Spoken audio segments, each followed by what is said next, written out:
ಸಾಕಷ್ಟು ವಿಚಾರಗಳನ್ನು ನಾವು ಕೇಳ್ತೀವಿ. ಅದು ಫುಲ್ಫಿಲ್ ಆದಾಗ ಮಾತ್ರ, ಜನ ನಮಗೆ ಕರೆಕ್ಟಾಗಿ ಸಪೋರ್ಟ್ ಅಂತ ಕೊಟ್ಟಾಗ ಮಾತ್ರ ಈ ಥರದ ಸಕ್ಸಸ್ಫುಲ್ ಇವೆಂಟ್ಸನ್ನು ನಾವು ಮಾಡೋಕ್ಕಾಗತ್ತೆ. So congratulations to the team for the thing that you are doing today. ಒಂದು.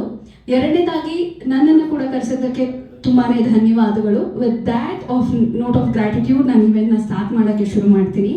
ಕಥೆ ರೆಡಿ ಆಗಿದೆ, ಕಲ್ಪನೆಗೆ ಜೀವ ಸಿಕ್ಕಿದೆ.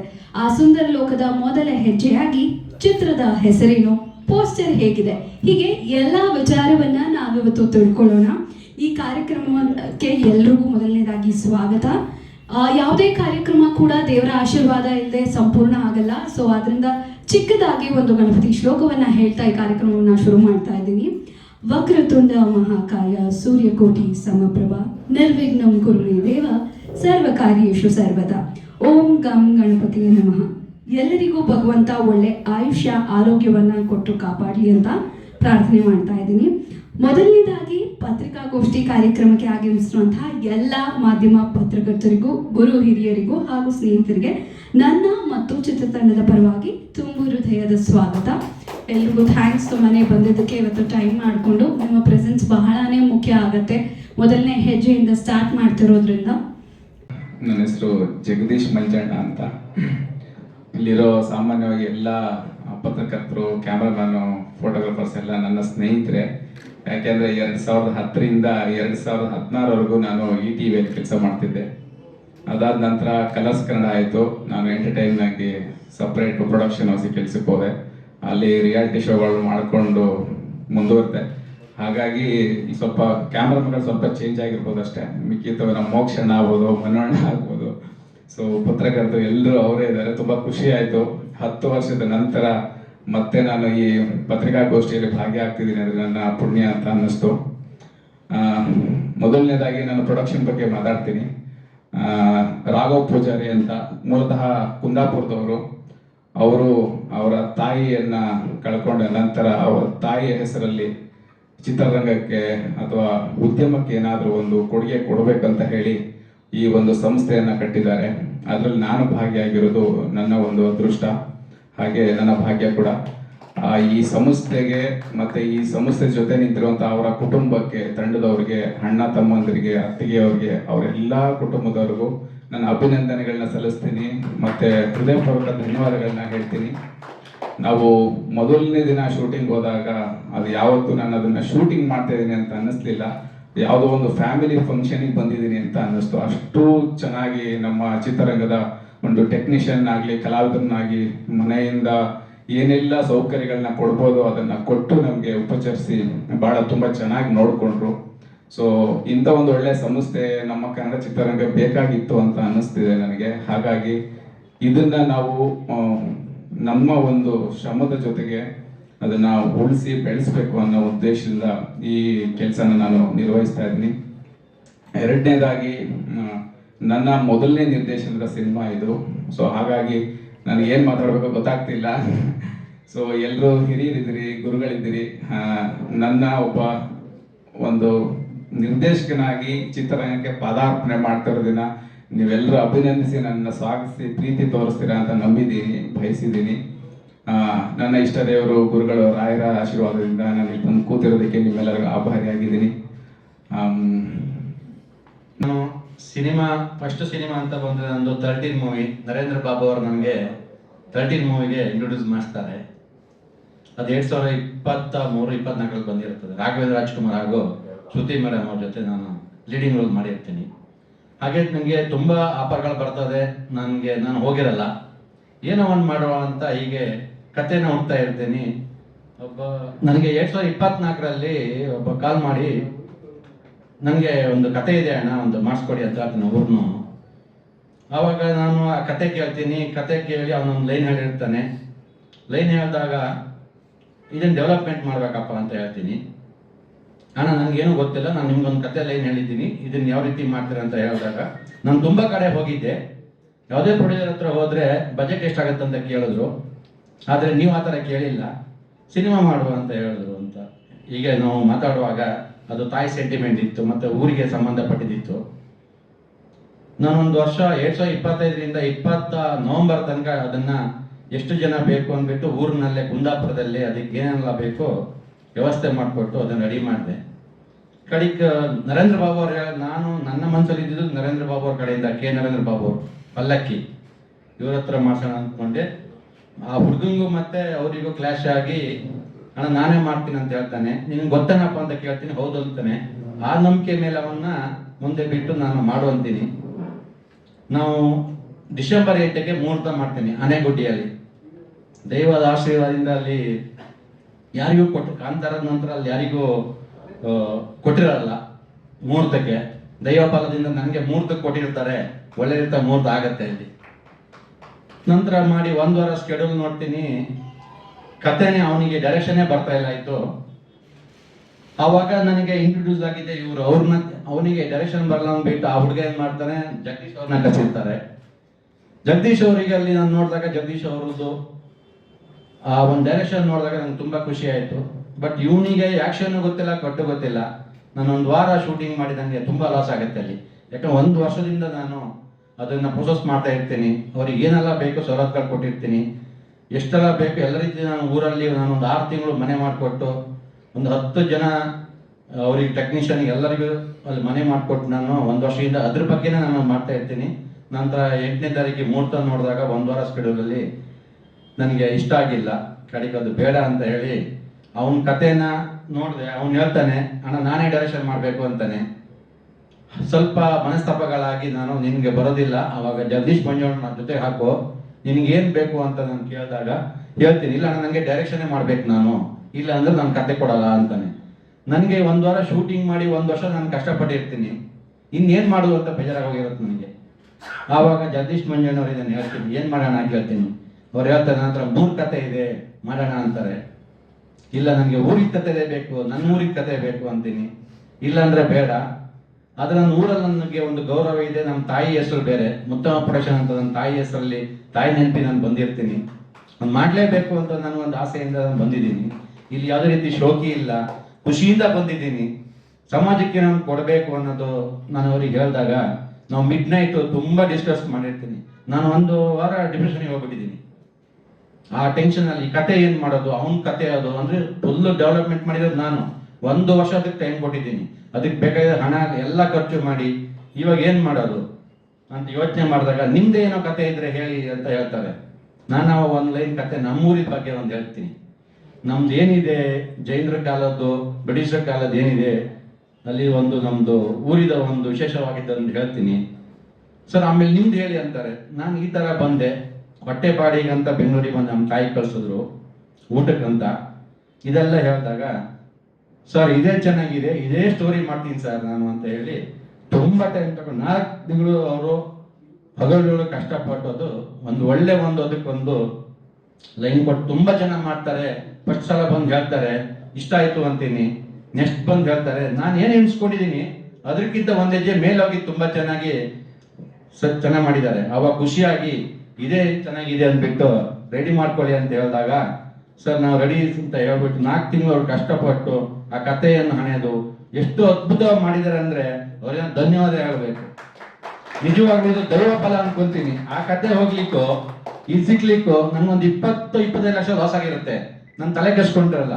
ಇಷ್ಟು ಒಳ್ಳೆ ಕತೆ ನನ್ನ ಊರಿದೆ, ನಂದೇ ಸಿಕ್ತಲ್ಲ ಅಂತ ಏನೋ ದೈವ ಫಲ ಅಂತ ನಾನು ಅನ್ಕೊಂಡು ಅವ್ರಿಗೆ ಕೊಟ್ಟು ತುಂಬಾ ಚೆನ್ನಾಗಿ ಹಣದಿದ್ರು, ಅದನ್ನ ಚಂದ ಮಾಡಿದ್ರು. ಹೀಗೆ ಕಡೆಗೆ ಒಂದು ಒಳ್ಳೆ ಟೀಮ್ ಕಟ್ಟುವ ಅಂತ ಅವರಿಗೆ ನಾನು ಎಲ್ಲ ಅವರಿಗೆ ಹೇಳಿದೆ, ಇಷ್ಟು ಬಜೆಟ್ ಇದೆ, ಇಷ್ಟರಲ್ಲಿ ಮಾಡುವ, ಚಂದ ಮಾಡುವ ಅಂತ ಹೇಳಿದೆ. ಅವರು ತುಂಬಾ ಚೆನ್ನಾಗಿ ಹಣದು. ಆಮೇಲೆ ದೇಶಪಾಂಡೆ ಸರ್ ಅವರು ಜೊತೆ ಮಾತಾಡಿ, ಬಾಲರಾಜ್ ಜೊತೆ ಅವರು ಮಾತಾಡಿ, ಎಲ್ಲ ಹಿರಿಯ ಕಲಾವಿದರ ನಾವು ಮಾತಾಡಿದ್ವಿ. ಎಲ್ಲರೂ ನಮಗೆ ಒಂದು ಅಷ್ಟು ಸಪೋರ್ಟ್ ಕೊಟ್ಟಿದ್ದಾರೆ ಅಂದ್ರೆ ನಾವು ಏನೋ ಅನ್ಕೊಂಡಿ ಅವ್ರ ಬಜೆಟ್ ಎಲ್ಲೋ ಇದೆ ಅಂತ.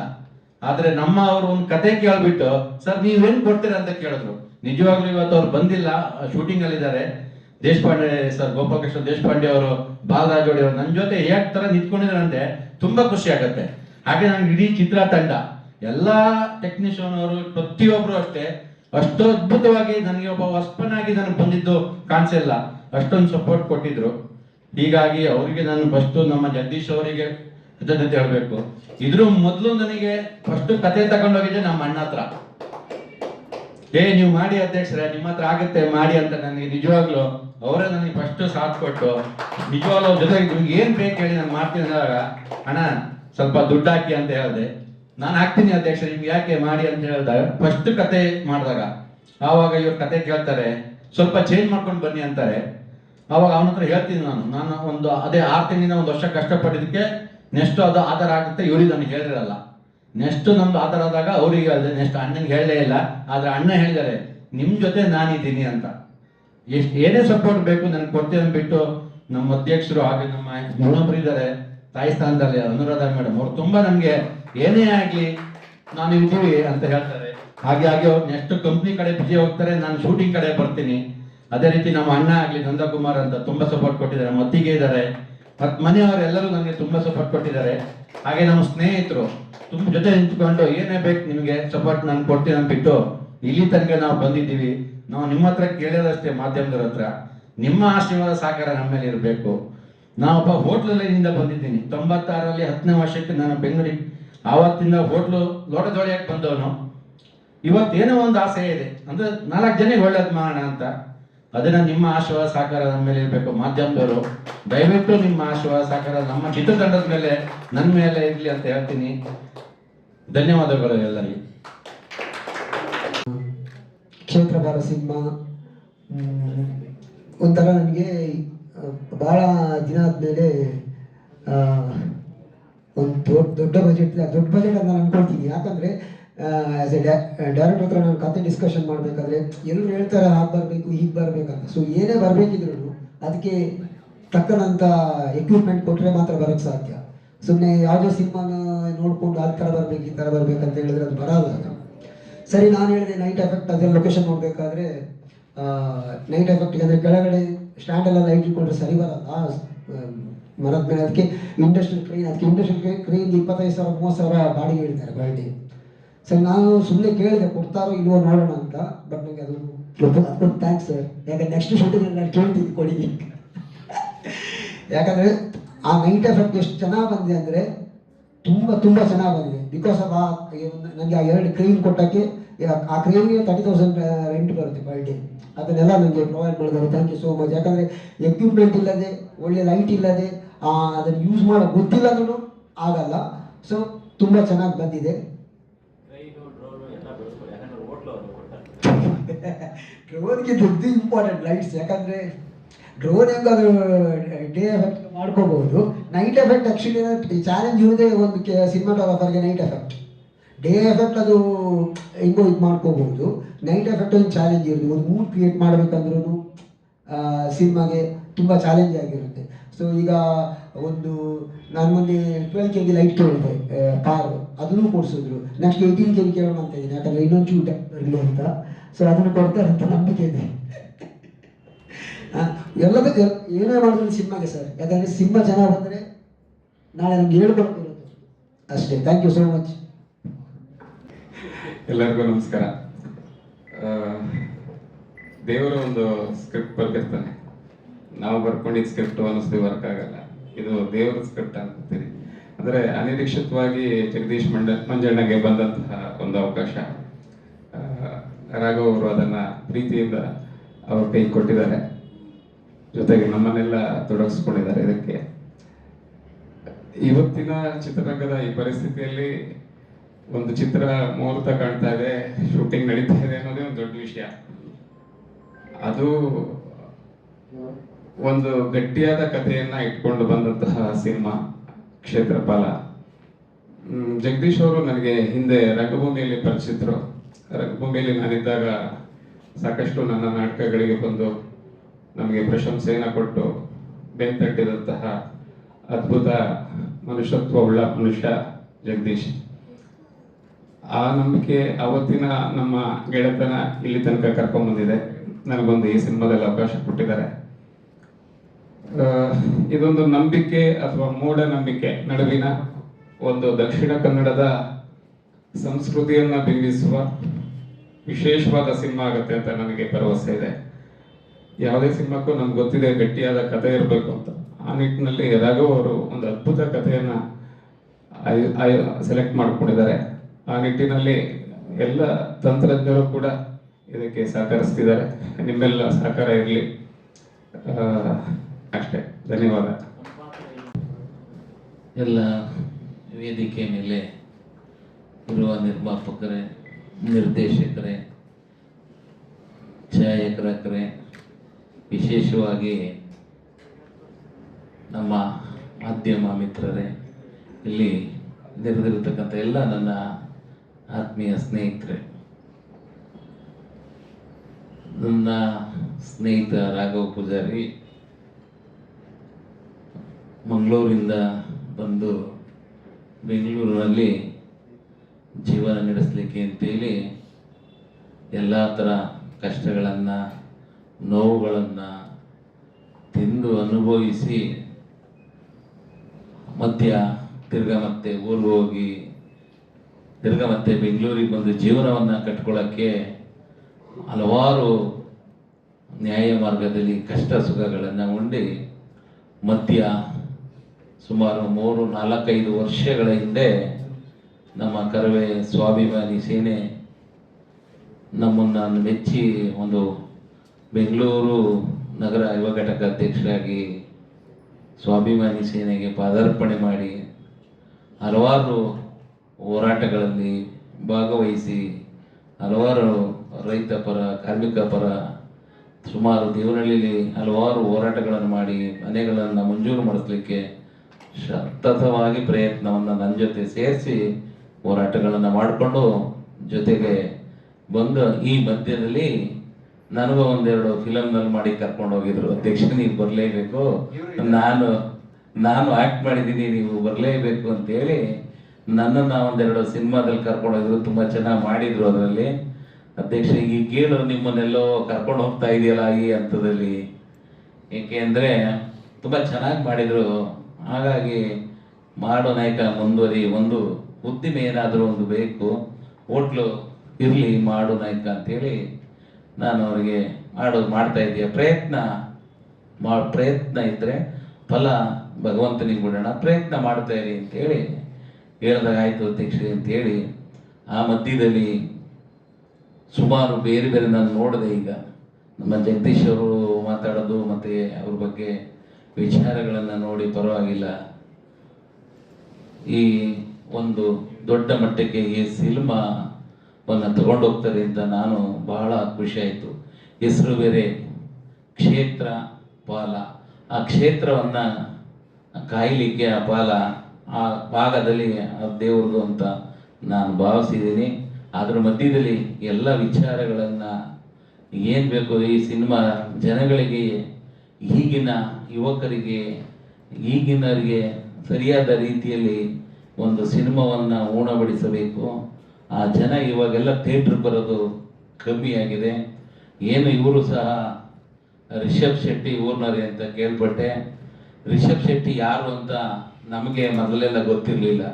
ಈಗ ಒಂದೆರಡು ಸಿನಿಮಾ ತೆಗೆದ ಮೇಲೆ ಇವತ್ತು ದೇಶದ ಪ್ರಧಾನಿ ಬಂದು ಕರೆದಿ ಮಾತಾಡೋ ವೇಳೆಗೆ ಅದೇ ಊರಿನವರು ಒಂದು ಒಳ್ಳೆ ಸಿನಿಮಾವನ್ನು ಕೊಟ್ಟು ದೊಡ್ಡ ಮಟ್ಟಕ್ಕೆ ಬೆಳೆದರು.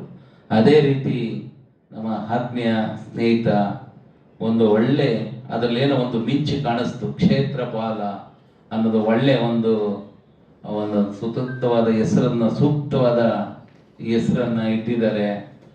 ಅದರಲ್ಲಿ ಇವರು ಅದೇ ಭಕ್ತರಾಗಿರೋದ್ರಿಂದ ಅಲ್ಲೇನೋ ಒಂದು ದೇವ್ರ ಶಕ್ತಿ ಇದೆ ಅಂತ ನನಗೆ ಅನ್ನಿಸ್ತಾ ಇದೆ. ಹಾಗಾಗಿ ಇವರು ರಿಷಬ್ ಶೆಟ್ಟಿ ಥರ ರಾಜ್ಯ ದೇಶ ಗುರುತಿಸೋ ರೀತಿಯಲ್ಲಿ ಒಂದು ಸಿನಿಮಾ ಮಾಡಲಿ, ಹೀರೋ ಪತ್ರನೂ ಸಹ ಅವರೇ ಮಾಡಿದ್ದಾರೆ. ಹಾಗಾಗಿ ನನ್ನ ಜೊತೆಯಲ್ಲಿ ಯಾವಾಗಲೂ ಇರ್ತೀನಿ. ನಾನು ಒಂದು ಸಿನಿಮಾ ಮಾಡೋಕ್ಕೆ ಒಂದು ತಂಡವನ್ನು ಕರ್ಕೊಂಬಂದಾಗ ಇಲ್ಲಣ್ಣ ನೀವೇ ಇದಕ್ಕೆ ಹಾಕ್ಬೇಕಣ್ಣ ಅಂತ ಹೇಳಿದರು. ಅದೇ ತಾನೇ ಇನ್ನು ನಾನು ಒಂದು 20-25 ವರ್ಷಗಳಿಂದ ಹೋರಾಟ ಮಾಡೋಕೆ ಒಂದು ಸಂಸ್ಥೆಯನ್ನು ಕಟ್ತಾ ಇದ್ದೆ, ಕಾರ್ಪೊರೇಟ್ ಸಂಸ್ಥೆಯನ್ನು ಕಟ್ತಾ ಇದ್ದೆ. ಆಯಿತು ನಾಯಕ ನಿನ್ನ ಜೊತೆ ನಾನು ಇರ್ತೀನಿ, ಮಾಡೋ, ಎಲ್ಲೋ ಎದೆಗುಂದ ಬೇಡ. ಆ ಕೆಲವೊಂದು ಆ ತಂಡ ಕರ್ಕೊಂಬಂದಾಗ ಎಲ್ಲೋ ನನಗೆ ಸ್ವಲ್ಪ ಇತ್ತು. ಈಗ ಅವ್ರಿಗೆ ಗೊತ್ತಾಗಿದೆ, ಒಂದು ಸ್ವಲ್ಪ ನನಗೆಲ್ಲೋ ಇತ್ತು, ನೋಡು ನಾಯಕ ದುಡುಕ್ಬೇಡ. ಗಾಂಧಿನಗರದಲ್ಲಿ ನಾನು ದಿನ ಬೆಳಗಾದರೆ ನೋಡ್ತಾ ಇರ್ತೀನಿ, ದುಡುಕ್ಬೇಡ ಅಧ್ಯಕ್ಷ, ಯೋಚನೆ ಮಾಡಿ ನಿಧಾನವಾಗಿ ತಾಳಿ ಒಂದು ಒಳ್ಳೆ ಸಿನಿಮಾವನ್ನು ಕೊಡು. ಅದು ಅವರ ತಾಯಿಯ ನೆನಪಿಗಾಗಿ ಅವರ ತಾಯಿ ಹೆಸರಲ್ಲಿ ನಿರ್ಮಾಣ ಮಾಡ್ತಾ ಇರೋದರಿಂದ, ಅದರಲ್ಲೂ ಹೀರೋ ಸಹ ಅವರೇ ಆಗಿರೋದರಿಂದ ಉತ್ತಮವಾಗಿ ಇನ್ನೂ ಏನಿದ್ರು ಇಲ್ಲೇ ಸರಿಪಡಿಸ್ಕೊಂಡು ನಮ್ಮ ಜಗದೀಶ್ ಅವರು ನಮ್ಮ ಛಾಯಾಗ್ರಾಹಕರು ಒಳ್ಳೆ ರೀತಿಯಲ್ಲಿ ಅದನ್ನು ತೋರಿಸ್ಬೇಕು ಜನಗಳಿಗೆ.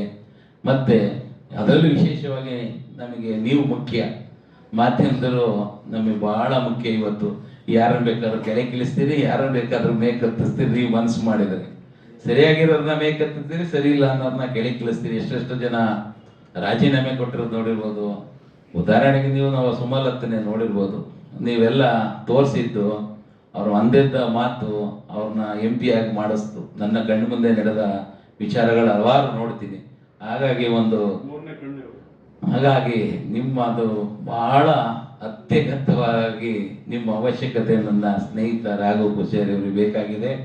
ನೀವು ಜಾಸ್ತಿ ಒಂದು ಸ್ವಲ್ಪ, ಏಕೆ ಅಂದರೆ ಬಹಳ ಕಷ್ಟಪಟ್ಟು ಬೆಳೆದು ಬಂದಂಥ ಹುಡುಗ, ಬಹಳ ನೋವುಗಳನ್ನು ಉಂಟು. ಆದರೆ ಈ ಮಧ್ಯದಲ್ಲಿ ಆಗಿರೋ ನೋವನ್ನು ನನ್ನ ಹತ್ರ ಹಂಚ್ಕೊಂಡಿಲ್ಲ. ಯಾಕೆಂದರೆ ಬೈತದೆ ಅಣ್ಣ ಅಂತೇಳಿ ಮಧ್ಯದ ನೋವುಗಳು ಹಂಚ್ಕೊಂಡಿಲ್ಲ. ಏನೇ ಆದರೂ ಈ ಸಮಯದಲ್ಲಿ ನಾನು ಹೇಳ್ತೀನಿ, ಮುಂದಿನ ದಿನಗಳಲ್ಲಿ ಅವ್ರ ಜೊತೆ ಕಷ್ಟ ಇರಲಿ ಸುಖ ಇರಲಿ, ನನ್ನ ಕೈಲಿ ಆದ ಸಹಾಯವನ್ನು ಖಂಡಿತ ಮಾಡ್ತೀನಿ. ಯಾವುದೇ ಕಾರಣಕ್ಕೂ ಎದೆ ಹೊಂದಬಾರ್ದು, ಯಾವುದೇ ಕಾರಣಕ್ಕೂ ದುಡ್ಡು ಕಾಸಿಗೆ ಯೋಚನೆ ಮಾಡಬಾರ್ದು. ನಾವು ನಿಮ್ಮ ಜೊತೆ ಇರ್ತೀವಿ.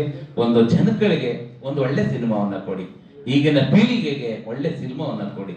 ಹಾಗಾಗಿ ಆ ದೇವರು ನಿಮ್ಮನ್ನು ರಿಷಬ್ ಶೆಟ್ಟಿ ತರ ದೊಡ್ಡ ಮಟ್ಟಕ್ಕೆ ಬೆಳೆಸಲಿ ಅಂತ ಈ ಸಂದರ್ಭದಲ್ಲಿ ತಾಯಿ ಭುವನೇಶ್ವರಿ, ತಾಯಿ ಚಾಮುಂಡೇಶ್ವರಿ ಅಣ್ಣಮ್ಮನ್ನ, ನಿಮ್ಮ ಮನೆ ದೇವರನ್ನ ಕೇಳ್ಕೊತಾ ನನ್ನ ಕರೆಸಿ ಮಾತಾಡ್ಲಿಕ್ಕೆ ಎರಡು ಅವಕಾಶ ಮಾಡಿದ್ದಕ್ಕೆ ತಮ್ಮೆಲ್ಲರಿಗೂ, ಮಾಧ್ಯಮ ಮಿತ್ರರಿಗೂ, ಇಲ್ಲಿರೋ ಎಲ್ಲ ಗಣ್ಯರಿಗೂ ವಂದಿಸಿ ನನ್ನ ಎರಡು ಮಾತು ಮುಗಿಸ್ತೀನಿ. ಅವ್ರ ಅಣ್ಣ ಸಹ ಬಂದಿದ್ದಾರೆ, ಹಿಂದ್ಗಡೆ ಬಹಳ ಸಪೋರ್ಟ್ ಕೊಡ್ತಾ ಇರ್ತಾರೆ. ಹಾಗೆ ಎಲ್ಲರೂ ಸಹ ಸಪೋರ್ಟು ಸಹಕಾರ ಈ ಸಿನಿಮಾ ಅದ್ದೂರಿಯಾಗಿ ಕಾಣಲಿ ಅಂತೇಳಿ ನಾನು ಆ ದೇವರಲ್ಲಿ ಕೇಳ್ಕೊಳ್ತಾ ನನ್ನ ಎರಡು ಮಾತನ್ನು ಮುಗಿಸ್ತೀನಿ. ಜೈ ಹಿಂದ್, ಜೈ ಕರ್ನಾಟಕ.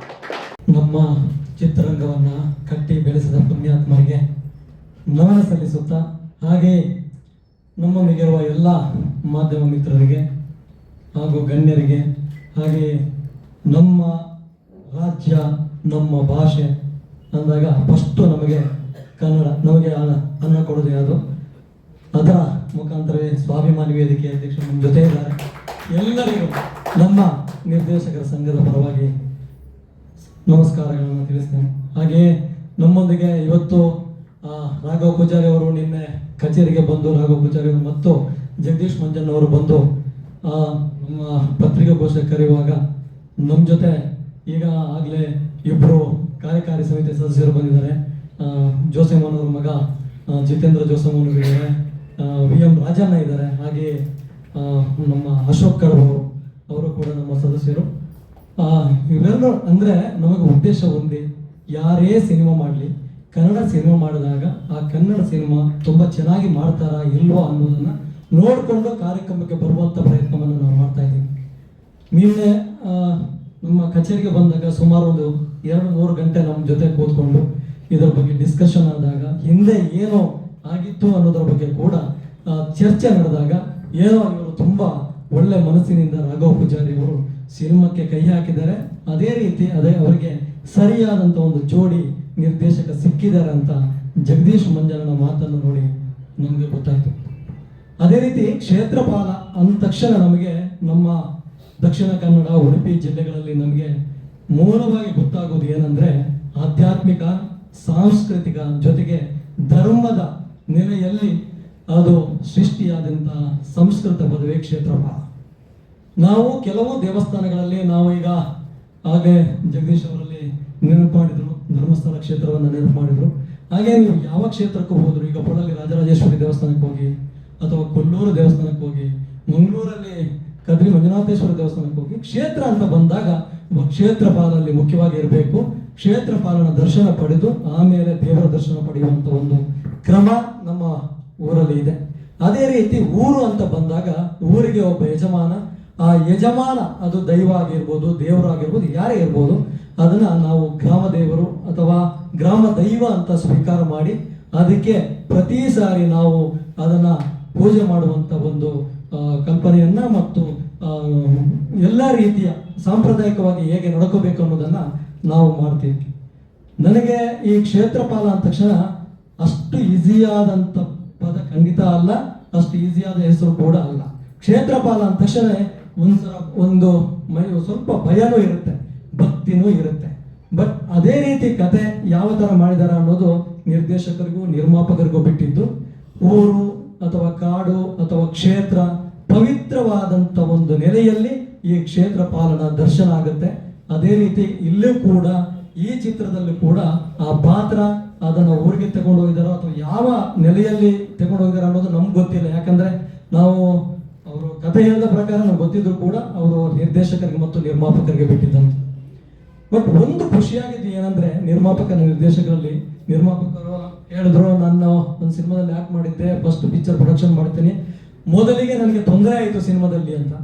ನಿರ್ದೇಶಕರು ಅಚಾನಕ್ ಆಗಿ ಹೋಗಿ ಅವರನ್ನ ಭೇಟಿ ಆಗ್ತಾರೆ, ಎಲ್ಲವೂ ಋಣಾನ ಸಂಬಂಧ. ಆದರೆ ಹಿಂದೆ ಏನು ನಡೀತೋ ಏನಾಯ್ತೋ ನಿಮಗೆ ಏನಾದರೂ ಕೂಡ ಅದು ನಿಮಗೆ ಒಂದು ಒಳ್ಳೆಯ ಶುಭಗಳಿಗೆ ಆಗಿದೆ. ಮುಂದಿನ ದಿನಗಳಲ್ಲಿ ಏಟು ಬೀಳುವುದು ಬೇಡ ಅಂತೇಳಿ ನೀವು ಆರಾಧನೆ ಮಾಡುವಂತ ಅದು ಯಾವ ಕ್ಷೇತ್ರ ಇದೆಯಾ ಆ ಕ್ಷೇತ್ರದ ಕ್ಷೇತ್ರ ಪಾಲನೆ ನಿಮ್ಮನ್ನು ಕಾಪಾಡಿರ್ಬೋದು ಅಂತ ನಾನು ಅನ್ಕೊಂಡಿದ್ದೀನಿ. ಅದೇ ರೀತಿ ನೀವು ನಿಮ್ಮ ತಾಯಿಯ ಹೆಸರಲ್ಲಿ ಉತ್ತಮ ಪ್ರೊಡಕ್ಷನ್ ಅಂತ ಮಾಡಿದ್ದೀರಿ. ಒಂದು ತಾಯಿ ಎಲ್ಲರೂ ತಾಯಿ ಮೇಲೆ ಅಭಿಮಾನ ಭಕ್ತಿ ಆ ದೇವರ ಸ್ಥಾನ ಕೊಟ್ಟು ಪೂಜೆ ಮಾಡ್ತಾರೆ. ಆದರೂ ಕೂಡ ನೀವು ಸ್ವಲ್ಪ ಮುಂದೆ ಹೋಗಿ ತನ್ನ ತಾಯಿಯ ಹೆಸರಲ್ಲಿನೇ ಪ್ರೊಡಕ್ಷನ್ ಮಾಡಬೇಕು ಅಂತ ಹೇಳಿ ಪ್ರೊಡಕ್ಷನ್ ಮಾಡಿದ್ದೀರಿ. ಅದರ ಜೊತೆಗೆ ನಿಮ್ಮ ಜೊತೆ ಒಳ್ಳೆ ತಂತ್ರಜ್ಞಾನ ಹಾಕೊಂಡಿದ್ದೀರಿ. ಕೆಲವರು ಸಿನಿಮಾ ರಂಗಕ್ಕೆ ಸಡನ್ ಆಗಿ ಬರ್ತಾರೆ, ಸಿನಿಮಾ ಏನ್ ಮಾಡಬೇಕು ಅಂತ ಗೊತ್ತಿರಲ್ಲ. ಜೊತೆಗೆ ಯಾರನ್ನು ಹಾಕೊಂಡ್ರೆ ನಾವು ಎಲ್ಲಾದ್ರೂ ನಮ್ಮನ್ನು ಕೆಲ ದೃಷ್ಟಿಯಿಂದ ನೋಡ್ತಾರ ಅನ್ನುವ ಯೋಚನೆಯನ್ನ ಮಾಡ್ತಾರೆ. ಯಾಕೆಂದ್ರೆ ಹೈ ಟೆಕ್ನಿಷಿಯನ್ ಹಾಕೊಂಡ ತಕ್ಷಣನೇ ಅವರೆಲ್ಲಾದ್ರೂ ನಮ್ಮ ಬಗ್ಗೆ ಕೆಲಸ ಬರಲ್ಲ ಅಂತ ಹೇಳಿ ದೂಷಿಸ್ತಾರ ಅನ್ನೋ ಭಾವನೆ ಇರುತ್ತೆ. ಆದ್ರೆ ಇಲ್ಲಿ ನಿರ್ದೇಶಕರು ಮಾಧ್ಯಮ ಕ್ಷೇತ್ರದಿಂದಲೇ ಚಿತ್ರರಂಗಕ್ಕೆ ಬರೋದ್ರಿಂದ ಅವರಿಗೂ ಆ ಟೆನ್ಷನ್ ಇರಲಿಲ್ಲ. ಚಿತ್ರರಂಗದ ಹೋಟೆಲ್ ಮುಖಾಂತರ ಚಿತ್ರರಂಗದ ಒಡನಾಟ ಇರುವಂತ ನಿರ್ಮಾಪಕರಿಗೂ ಅದು ಆ ಟೆನ್ಷನ್ ಬರಲ್ಲ. ಆದ್ರೆ ಅವ್ರಿಗೊಂದು ಒಳ್ಳೆ ಛಾಯಾಗ್ರಾಹಕ, ಒಳ್ಳೆ ತಂತ್ರಜ್ಞರು ಇಬ್ರು ನನಗೆ ಈಗ ನನ್ನ ಎದುರಿಗೆ ಇಬ್ರು ಇದ್ದಾರೆ. ಒಂದು ನವೀನ್ ಸುವರ್ಣ, ಯಾಕಂದ್ರೆ ಸುಂದರ್ನಾ ಸುವರ್ಣ ಅವ್ರ ಜೊತೆ ನಾವೆಲ್ಲ ಕೆಲಸ ಮಾಡಿದವ್ರೆ. ಅವರ ತಮ್ಮನೇ ನವೀನ್ ಸುವರ್ಣ ನಮ್ಮ ನಿರ್ದೇಶಕ. ಈ ತಂಡದಲ್ಲಿ ನಿರ್ದೇಶಕರ ಜೊತೆ ಇರುವುದರಿಂದ ಸಿನಿಮಾ ಅಚ್ಚುಕಟ್ಟಾಗಿ ಬರುತ್ತೆ ಅಂತ ಅನ್ಕೋತೀನಿ. ಆಮೇಲೆ 2003ರಲ್ಲಿ ನಾನು ಸಿನಿಮಾ ಡೈರೆಕ್ಷನ್ ಮಾಡಿದಾಗ ನನ್ನ ಚಿತ್ರದಲ್ಲಿ ಸಂಕಲನಕಾರರಾಗಿದ್ದಂತ ಗಿರೀಶ್ ಕುಮಾರ್ ಅವರು ಮೌನವಾಗಿ ಕೂತಿದ್ದಾರೆ, ಮಾತಾಡಲ್ಲ ಅಂತ, ಸ್ಟೇಜಿಗೆ ಬರಲ್ಲ ಅಂತ ಇದ್ರು, ಈಗ ಮೌನವಾಗಿ ಕೂತಿದ್ದಾರೆ. ಬಟ್ ಅವ್ರ ಕೆಲಸ ಅಷ್ಟೇ ಪರ್ಫೆಕ್ಟ್ ಆಗಿದೆ. ಯಾಕೆಂದ್ರೆ ಅವರ ಗುರುಗಳು ಬಂದು ಶಶಿಕುಮಾರ್ ಅವರು ತುಂಬಾ ಫೇಮಸ್ ಸಂಕಲನಕಾರರು, ಅವರ ನೆರಳಿಯಲ್ಲಿ ಪಳಗಿದಂಥವ್ರು. ಅದೇ ರೀತಿ ತುಂಬಾ ಸಿನಿಮಾನು ಮಾಡಿದ್ದಾರೆ. ನೋಡಿದ್ರೆ ಈ ನಿಮ್ಮ ತಂಡಕ್ಕೆ ಒಂದು ಒಳ್ಳೆ ತಂತ್ರಜ್ಞಾನ ಸಿಕ್ಕಿದ್ದಾರೆ. ಅದೇ ರೀತಿ ಕಲಾವಿದರು ಕೂಡ ಒಳ್ಳೊಳ್ಳೆ ಕಲಾವಿದರನ್ನ ಹಾಕೊಂಡಿದ್ದೀರಾ. ಆದ್ದರಿಂದ ನಿಮ್ಮ ಸಿನಿಮಾ ತುಂಬಾ ಸೂಪರ್ ಆಗಿ ಅದ್ದೂರಿಯಾಗಿ ಮೂಡಿ ಬರುತ್ತೆ ಅನ್ನೋದ್ರಲ್ಲಿ ಸಂಶಯ ಇಲ್ಲ. ಅದೇ ರೀತಿ ನಿಮ್ಮ ಸಿನಿಮಾಕ್ಕೆ ಎಲ್ಲ ತಂತ್ರಜ್ಞರ ಹಾಗೂ ಜೊತೆಗೆ ಡ್ಯಾನ್ಸ್ ಮಾಸ್ಟರ್ ಮದನ ಹರಿಣಿ ಹೇಳಿದ್ರಿ, ಎಲ್ಲರೂ ಒಳ್ಳೊಳ್ಳೆ ತಂತ್ರಜ್ಞರನ್ನೇ ಹಾಕಿದಿರಿ. ಅದರ ಜೊತೆಗೆ ನಿಮಗೆ ಎಲ್ಲ ತಂತ್ರಜ್ಞರ ಹಾಗೂ ಎಲ್ಲ ಕಲಾವಿದರ ಸಹಕಾರ ಸಿಗಲಿ. ಹಾಗೆ ನೀವು ಆರಾಧನೆ ಮಾಡುವಂತಹ ದೈವ ದೇವರು ಮೂಲವಾಗಿ ಆ ಕ್ಷೇತ್ರಪಾಲ ಏನಿದ್ದಾರೆ ಅವರು ನಿಮ್ಮ ಸಿನಿಮಾಕ್ಕೆ ಆಶೀರ್ವಾದ ಮಾಡಲಿ. ಹಾಗೆ ನಿಮ್ಮ ತಾಯಿ ಆಶೀರ್ವಾದ ಕೂಡ ನಿಮ್ಮ ಸಿನಿಮಾಕ್ಕೆ ಇರಲಿ ಅಂತ ಹೇಳ್ತಾ, ನಾನು ಇನ್ನೊಂದು ಎಲ್ಲರ ಹತ್ರ ಬೇಡ್ಕೊಳ್ಳೋದಿಷ್ಟೇ, ಕಲಾಭಿಮಾನಿಗಳಲ್ಲಿ ದಯಮಾಡಿ ಚಿತ್ರಮಂದಿರಕ್ಕೆ ಬನ್ನಿ, ಚಿತ್ರರಂಗವನ್ನು ಉಳಿಸಿ, ನಮ್ಮನ್ನ ಹಾರೈಸಿ. ಧನ್ಯವಾದಗಳು.